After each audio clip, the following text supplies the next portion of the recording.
Okay, Tom, next up on Ask Reddit is gated content generating leads these days. I hate gated content so much as a consumer. Same, same. I'm with you. Like I understand, like again, this kind of gets back to specific tactics that marketers have developed, but I don't think it's relevant anymore. Like everything should be ungated, especially as customer has become a lot more sophisticated online. I know it's weird to say like this deep into the internet era of becoming more sophisticated online, but there's all the information's out there. There's nothing really probably unique about what most brands think should be behind their gated content.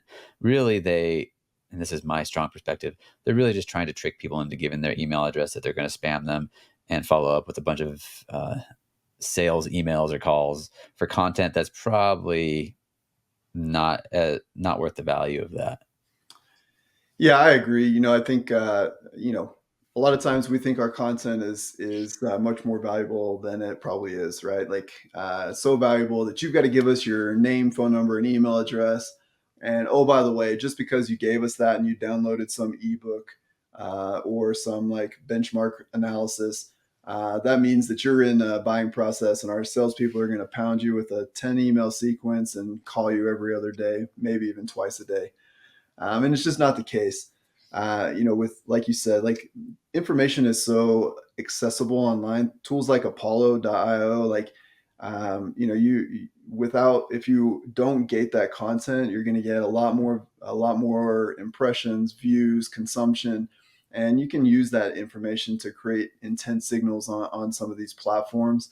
All the information's out there. Like if you don't know who your buyers are, you don't know their contact information, you're just not looking hard enough.